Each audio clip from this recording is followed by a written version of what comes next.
တော့ဒီယဟန်တော်ဟာလည်းပဲတောထဲမှာတရားထုတ်တာတရားထုတ်ခြင်းကြောင့်သူမျက်စိပြတ်သွားတယ်လို့လက်ရှိအကြောင်းတစ်ခုကိုကြည့်ပြီးအဲ့လိုပြောတကယ်ကတော့သူအဲ့ဒါကြောင့်ပြတ်တာမဟုတ်ဘူးတဲ့ဟောသူဟာအတိတ်ဘဝတစ်ခုမှာ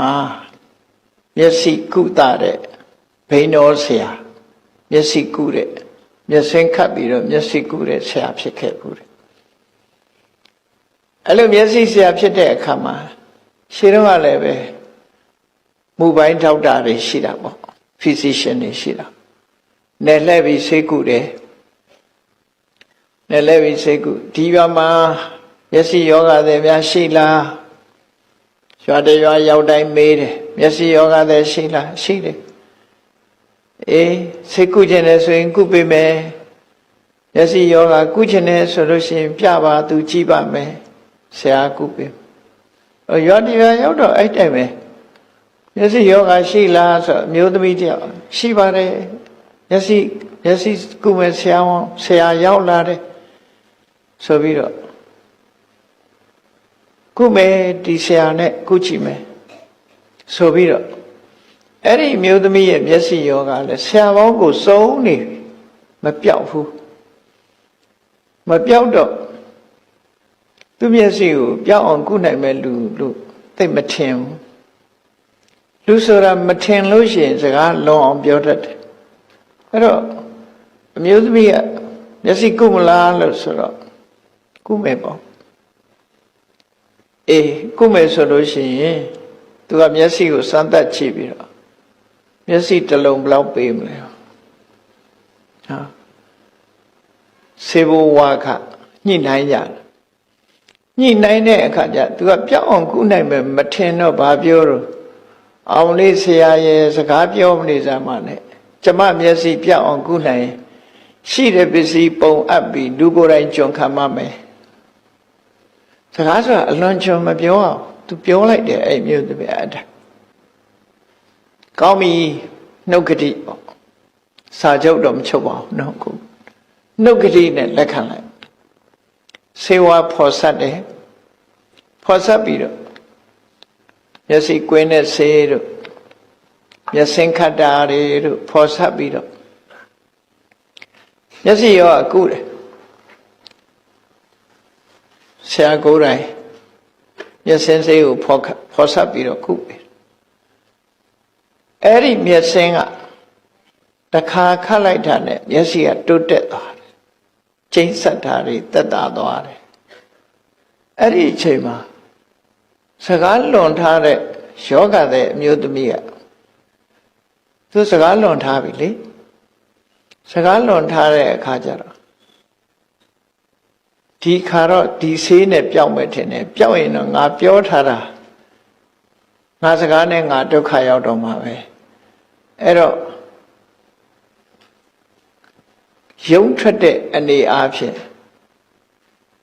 မျက်စိဆရာလာတဲ့အခါကျတော့မေးတယ်နမဘယ်နဲ့လဲမျက်စိအခြေအနေပြောပါလို့ဆိုအရင်ကတော့တောင်ပိုးဆိုးနေသေးတယ်ဆရာကြီးမပြောက်ဘူးဆရာစီနဲ့မတည့်ဘူးနဲ့လိမ်ပြောလိုက်တာပေါ့နော်လိမ်ပြောတော့ဆရာသူကမျက်လုံးကြည့်တယ်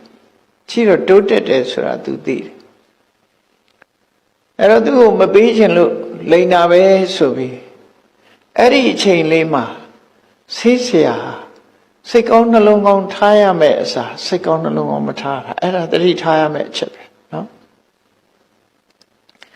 တကယ်ကတော့ပတ်စံပေးနိုင်သည်ဖြစ်စေမပေးနိုင်သည်ဖြစ်စေသူတော်ဘာမျက်စိမြင်အောင်ငါကြိုးစားပေးမယ်ဒီလိုစိတ်ထဲမှာမထားပဲနဲ့စိတ်ကဘလို့ဖြစ်သွားတော့ဒေါသထွက်လာပြီးတော့မျက်စိကန်းအောင်လုပ်မယ်နော်အဲ့လိုဖြစ်ငါ့ကိုမပေးချင်လို့စေဘဝကမပေးချင်လို့ညာတာသိစေမယ်အိမ်ပြန်တယ်အိမ်ကအမျိုးသမီးနဲ့တိုင်ပင်ပြီးတော့မျိုးသမီးကတော့ဘာမှမပြောငြိမ့်နေလိုက်တယ်သူမပတ်သက်တဲ့သဘောမျိုးသူကမဟာဒုတ်ဆွဲတော်ကြီးဆိုဆေးမျိုးဖော်တာပေါ့မဟာဒုတ်ဆွဲတော်ကြီးဆိုမျက်စိကန်းစေးပေါ့တစောင်းစေးနဲ့ပြားရည်နဲ့ခတ်လိုက်လို့ရှင်တော့မဟာဒုတ်ဆွဲတော်ကြီးဖြစ်တယ်အဲ့ အဲ့လိုမျက်စိကန်းနဲ့ဆေးမျိုးဖော်ဆက်လာပြီးတော့ဟောဒီဆေးဟာအစွမ်းထက်တယ်မသက်သာဘူးဆိုရင်ဒီဆေးကိုခတ်အောင်ဆိုပြီးသူကိုယ်တိုင်ခတ်ပေးလိုက်တယ်နော်ခတ်ပေးလိုက်တဲ့ကမျက်စိကြီးဟာမကြာခင်ပဲဖူးယောင်လာပြီးတော့မျက်စိပျက်စီးသွားတယ်ဒါသူလုပ်ခဲ့တဲ့အလုပ်ပဲဆေးဝါးကမရချင်နေပါစေတော့မျက်စိပြက်အောင်လုပ်ခဲ့မယ်ဆိုယောဂပူတိုးအောင်လုပ်လိုက်တယ်အဲ့တော့မျက်စိကွယ်သွားတယ်အမျိုးသမီးဟာဒီနေရာမှာမြတ်စွာဘုရားကဟောထားတဲ့ဆုံးမစကားလေးကိုကြည့်မြတ်စွာဘုရားရဲ့ဆုံးမဟာစိတ်ကိုအခြေခံပြီးဆုံးမတာဖြစ်တယ်စိတ်ကောင်းတဲ့လှုပ်ထားလားမကောင်းတဲ့စိတ်နဲ့လှုပ်ထားလားဒါသိအရေးကြီးတယ်နော်မတော်တဆဖြစ်တာမဟုတ်ဘူးသူတမင်လှုပ်တာဖြစ်သွားအဲ့တော့စိတ်ကောင်းတဲ့လှုပ်ရမယ့်အစားမကောင်းတဲ့စိတ်နဲ့သူလှုပ်လိုက်မကောင်းတဲ့စိတ်တွေဝင်လာပြီးတော့အဲ့မကောင်းတဲ့စိတ်နဲ့ပြောလိုက်တယ်လှုပ်လိုက်တယ်ဆိုလို့ရှိရင်အဲ့ဒီမကောင်းတဲ့စိတ်ကြောင့်ဒုက္ခတွေနောက်ကတတိကြီးလိုက်တယ်တဲ့မနောပုပ္ပင်ကမဓမ္မာမြတ်စွာဘုရားရဲ့အဆုံးအမတရားမှာကြည်လောကလူတွေပြောတာပဲဖြစ်ဖြစ်လှုပ်တာပဲဖြစ်ဖြစ်စိတ်ကူးကြံစေတာပဲဖြစ်ဖြစ်စိတ်ဟာရှေ့ဆောင်နေတာဖြစ်တယ်မှန်တယ်လေအခုတရားပွဲလာမယ်ဆိုလည်းပဲတရားပွဲသွားအောင်မယ်ဆိုစိတ်ကအရင်ဖြစ်တာပဲထိုစိတ်ဓာတ်ကြောင့်မို့လို့တရားပွဲရောက်လာတာဖြစ်တယ်အဲ့တော့ဘယ်ကိစ္စပဲဖြစ်စကားတစ်ခုပြောမယ်ဆိုရင်အကောင်းပြောပြောအဆိုးပြောပြောစိတ်ကအရင်လှုပ်တယ်သွားရလာတာလည်းစိတ်ကနေအရင်ပဲအဲ့ဒီဥဆောင်လာတဲ့စိတ်ကအချိန်ကြီးကောင်းလို့ရှိရင်ပြောသမျှဆိုသမျှလုပ်သမျှတွေဟာကောင်းတယ်အေး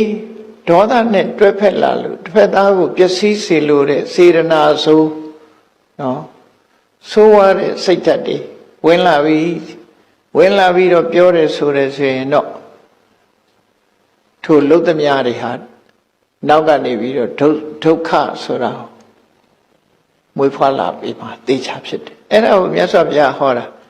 မနတာစေပဒုဋ္ဌေနဘာတတိဝါကရောတိဝါစိတ်ဆိုးစိတ်မိုက်နဲ့လှုပ်လိုက်မယ်ဆိုရင်ပြောလိုက်မယ်ဆိုရင်တဲ့တတောနံဒုက္ခမတွေ့တိအဲ့ဒါလို့စိတ်ဆိုးစိတ်မိုက်အခြေခံပြီးတော့ပြောလိုက်လှုပ်လိုက်လို့ရှိရင်ဆင်းရဲဒုက္ခတွေကနောက်ကနေလိုက်နေမှာပဲဥပမာပါနဲ့တူတော့ဆိုရင်လှဲ့မှကထားတဲ့နွားရဲ့နောက်ကနေပြီးတော့လိုက်ပြီးဒုက္ခပေးနေတဲ့အရာတို့ပဲလက်မှာကတ်ထားတဲ့နွားကြီးဟာရှေ့တိုးရင်လည်းပခုံးကိုတဘိုးကချိတ်တယ်နောက်ဆိုရင်လည်းလဲတုပ်ကပေါင်ကိုပုတ်တယ်အဲ့တော့ရှေ့တိုးလို့လည်းဆင်မပြေဘူးနောက်ဆုတ်လို့လည်းဆင်မပြေဘူးလှဲပင်းကြီးကဒုက္ခပေးပြီးနောက်ကနေကပ်ပါနေတယ်ဒီလိုအဓိပ္ပာယ်စက္ကံဝဝဟတောပဒံနောက်ကဒုက္ခတွေလိုက်နေမှာပဲလို့မြတ်စွာဘုရားစိတ်ကိုအခြေခံပြီးတော့ဟောပြောဆုံးမတာဒါကြောင့်ဘုန်းကြီးတို့တွေဟာကိုလှုပ်တဲ့အလုပ်လေးတစ်ခုဟာစိတ်ပေါ်မှာမူတည်တာမို့မကောင်းတဲ့စိတ်တွေဝင်နေတဲ့အချိန်မှာမပြောလိုက်မိဖို့မလှုပ်လိုက်မိဖို့ကိုယ့်ကိုထိန်းချုပ်အောင်တတိထားအောင်ဖြစ်တယ်စိတ်ထဲမှာဖြစ်ယုံကဒီလောက်မဆိုးသေးဘူးနှုတ်ကထုတ်ပြောလိုက်လို့တစ်ဖက်သားထိခိုက်သွားမယ်လှုပ်လိုက်ကင်လိုက်လို့တစ်ဖက်သားအကျိုးပျက်စီးသွားမယ်ဆိုရင်ဒါဟာသူများပျက်စီးသွားခြင်းသည်ကိုယ်ပျက်စီးဖို့အတွက်လာတော့မယ်ဆိုတာထင်ရှားတယ် reaction ဆိုတဲ့သဘောတရားသူများကိုကျိုးအောင်လုပ်လိုက်တဲ့ကိုကျိုးမယ်သူများကိုကမ်းအောင်လုပ်လိုက်တာကိုကမ်းဖို့ဖြစ်လာမယ်ဒီလိုဆိုလို့ရတယ်ပေါ့နော်ဒါကြောင့်မလို့စိတ်ထဲကမကြည်မနှက်ဖြစ်နေလို့ရှင်မပြောနဲ့အောင်မလုံးနဲ့အောင်ကိုယ်စိတ်ကိုပဲနိုင်အောင်ချုပ်တီးပြီးတော့နေတခါမြန်မာပြည်မှာဘုရားဘာသာဝင်တွေဖြစ်ပြီမဲ့လို့တချို့ဟာ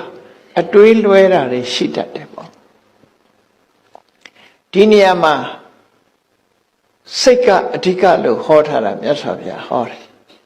စိတ်ကအဓိကဖြစ်တာဖြစ်သောကြောင့်ကိုယ်စိတ်ကိုပဲဆန်းစစ်တခုထိခိုက်သွားပြီဆိုရင်ကိုယ်စိတ်ကိုပဲဆန်းစစ်ငါတမင်လှုပ်တာလားမတော်တဆဖြစ်သွားတာလားဒီလိုဆိုလို့ရတယ်ပေါ့